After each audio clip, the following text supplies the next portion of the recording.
घी खाने के लिए हम बहुत बार अपने आसपास के बुजुर्गों को अपने आप को सलाह देते बहुत बार सुनते हैं।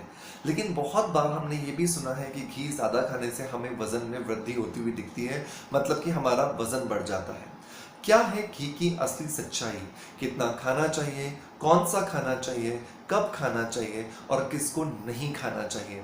क्योंकि घी जो है हमारी एक आम दिन में इस्तेमाल होने वाली एक महत्वपूर्ण दिनचर्या का महत्वपूर्ण हिस्सा है, जो कि भारतीय संस्कृति से बिल्कुल भी अलग नहीं किया जा सकता। लेकिन अगर इसके बारे में हमें पूरी तरह से जानकारी हो तो हम डेफिनेटली घी का इस्तेमाल बहुत समझदारी के साथ कर सकते हैं, जिसकी वजह से हम अपने वजन को बढ़ने की बजाय कम कर सकते हैं। हम हमारे शरीर में बीमारियां आने की बजाय उन्हें कंट्रोल कर सकते हैं। तो क्या है इस घी की सच्चाई, ये हम बात करेंगे आज इस वीडियो के अंदर। इस वीडियो को लास्ट तक जरूर देखें, जिससे कि आप घी से जुड़ी हुई कोई भी वीडियो, कोई भी इंफॉर्मेशन मिस ना कर पाए और आप इस इंफॉर्मेशन का इस्तेमाल करके घी की मदद से अपने स्वास्थ्य को वृद्धि प्रदान कर पाए, अपने स्वास्थ्य को बेहतर से बेहतरीन बना सकें। हेलो फ्रेंड्स, गुड मॉर्निंग, नमस्ते। मैं हूं डॉक्टर मनोज, एक अरोमा थेरेपिस्ट, एक नेचुरल थेरेपिस्ट। दोस्तों, इस चैनल पर हम लोग बात करते हैं skin care, hair care, health care, personality development और हीलिंग से जुड़े टॉपिक्स के बारे में। इस चैनल पर अपलोड होने वाले वीडियोस को आपका बहुत सारा प्यार मिल रहा है, उसके लिए बहुत बहुत शुक्रिया। दोस्तों, घी हमारी दिनचर्या का एक महत्वपूर्ण अंग।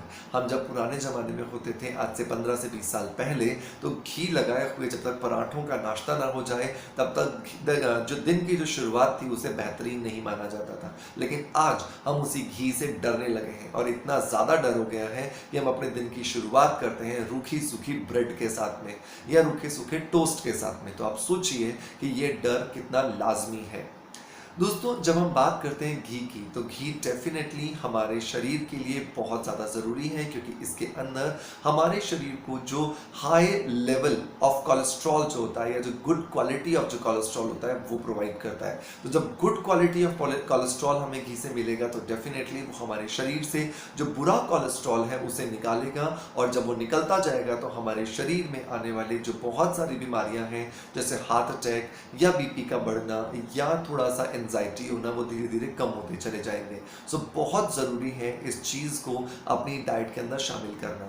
अब भैंस का बना हुआ घी खाना चाहिए या गाय के दूध से बना हुआ घी खाना चाहिए? तो डेफिनेटली अगर हम दोनों में तुलना करें तो दोनों के अंदर तुलना करने पर गाय के दूध से बना हुआ जो घी होता है वो ज़्यादा बेहतर होता है, क्योंकि उसके अंदर बहुत ज़्यादा मात्रा के अंदर vitamin A, B, C, D, E और के पाया जाता है। इतनी ही मात्रा में डेफिनेटली भैंस की दूध के घी में भी होता है, लेकिन सबसे बड़ी समस्या क्या आती है, वहाँ पे फैट की मात्रा ज़्यादा होती है, जिसकी वजह से हमें बहुत ज़्यादा बेनिफिट्स नहीं मिल पाते और हमारा मोटापा बढ़ता चला जाता है। तो गाय के दूध से बना हुआ घी जो है वो बेहतरीन है, अमृत के तुल्य है। अब बात आती है किसे नहीं खाना चाहिए। तो वो लोग जिन्हें हाई बीपी की शिकायत रहती है, या वो लोग जिन्हें हार्ट डिजीज़ है, दिल से जुड़ा हुआ कोई भी रोग है, दिल से जुड़ी कोई भी बीमारी है, तो उस कंडीशन में उन्हें ये घी का इस्तेमाल नहीं करना चाहिए, क्योंकि ये घी का इस्तेमाल करने से उनकी जो परेशानी है वो और भी ज़्यादा बढ़ सकती है। अब आता है कि घी किसको कितनी मात्रा में खाना चाहिए। सो देखिए, बहुत बार ये कहा गया है कि जितना घी खाओगे उतना आपका शरीर संतुष्ट होगा या हष्ट-पुष्ट होगा, लेकिन ऐसा नहीं होता दोस्तों, क्योंकि अति जो होती है ना वो सर्वत्र वर्जित होती है। अति नहीं होनी चाहिए किसी भी चीज़ की, चाहे वो अच्छी चीज़ हो चाहे वो बुरी चीज़ हो। तो एज के हिसाब से, आपके प्रोफेशन के हिसाब से, आपके शरीर की जो स्थिति है उसके हिसाब से आपको घी की जो मात्रा है वो डिसाइड करनी चाहिए। अगर आपके घर में कोई बच्चा है जो 2 साल से लेकर के 8 साल तक की एज का है, तो उसे आपको आधा टेबल स्पून, मतलब जो खाना खाने वाला जो चम्मच होता है वो आधा चम्मच आपको उसको घी देना चाहिए। ये घी रोटी में लगाकर जा सकता है, ये घी सब्जी में डालकर दे सकते हैं, ये घी दूध में डाल करके दे सकते हैं, या किसी और खाने पीने की चीज़ में मिला करके आप उसे दे सकते हैं।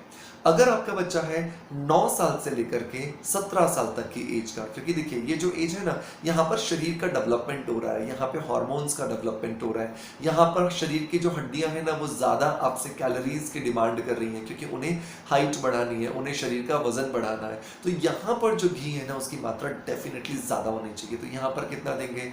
इस एज ग्रुप के बच्चों को लगभग 1.5 टेबल स्पून से लेकर के 2 टेबल स्पून तक का घी की मात्रा जरूर जानी चाहिए, क्योंकि ये देगा आपके शरीर को अंदर से तैयार करने के लिए एनर्जी और मोटिवेशन, जिससे आपका शरीर एक आदमी की तरह या एक महिला की तरह हष्ट पुष्ट तंदुरुस्त तैयार हो जाएगा। अब बात करते हैं 17 प्लस की। अगर आप 17 प्लस हैं तो आप 3 टेबल स्पून तक भी घी का सेवन कर सकते हैं, लेकिन इसे एक साथ नहीं लेना है। इसे आपको 2 से 3 हिस्सों में लेना चाहिए। आप इसे रोटी के साथ, सब्जी के साथ, पराठे के साथ या बहुत सारी इसी तरह की जो खाने पीने की आइटम्स होती हैं उसके साथ में आप ले सकते हैं। अगर आप वृद्ध हैं, मतलब कि अगर आप 40 प्लस हैं, तो उस सिचुएशन के अंदर आपको वापस से अपने घी की जो क्वांटिटी है वो कम कर देनी चाहिए और ये हो जाना चाहिए 1 से 1.5 टेबल स्पून। क्योंकि अगर आप 40 प्लस में जाने के बाद भी घी का सेवन ज़्यादा करते रहते हैं तो उसकी वजह से आपका जो शरीर है वो उसे बहुत ईजिली डाइजेस्ट नहीं कर पाता और आपके शरीर में अपच, इंडाइजेशन, ब्लोटिंग, एसिडिटी और इसी तरह के पेट से जुड़े हुए रोग जो रहते हैं वो आने लग जाते हैं। सो अब बात आती है लास्ट, अगर आप प्रेग्नेंट हैं तो क्या किया जाए। अगर आप प्रेग्नेंट हैं, अगर आपने कंसीव किया हुआ है या आप एक लैक्टेशन पीरियड के अंदर है जहां पर आप अपने बच्चे को दूध पिला रहे हैं, तो ऐसी कंडीशन में आपको 3 से 3.5 टेबल स्पून घी का सेवन करना चाहिए। ये सेवन 6 महीने तक रहेगा अगर लैक्टेशन पीरियड में है तो, और अगर आप प्रेगनेंसी वाले फेज में चल रहे हैं तो पूरे के पूरे 9 महीने आप इसका सेवन करें। ये आपको डिलीवरी को बेहतरीन बनाने में आपकी मदद करेगा, इजी गोइंग करेगा, आपके सिजेरियन के चांसेस को बहुत रिड्यूस करेगा और सबसे बड़ी बात पता है क्या है कि आपको ना अंदर से ना फील गुड फैक्टर देगा और वही जरूरी होता है डिलीवरी और प्रेगनेंसी के पीरियड के बीच में। सो दोस्तों, मैं उम्मीद करता हूं कि ये जो इन्फॉर्मेशन आज आपको दी गई आपको पसंद आई होगी और आपके काम की रही होगी। अगर आपको लगता है कि इन्फॉर्मेशन आपके काम की है तो इस वीडियो को लाइक जरूर करें, क्योंकि आपके इन लाइक से हमें मोटिवेशन मिलता है, जिसकी वजह से हम आने वाले वीडियोस को और भी बेहतर ढंग से एक मोटिवेटेड फॉर्म में तैयार कर पाते हैं। आपका प्यार आप हमें इसी तरह से देते रहेंगे। इसी आशा के साथ आपसे अलविदा लेता आपका knowledge friend doctor Manoj. Thank you so much. Bye bye. Love you all.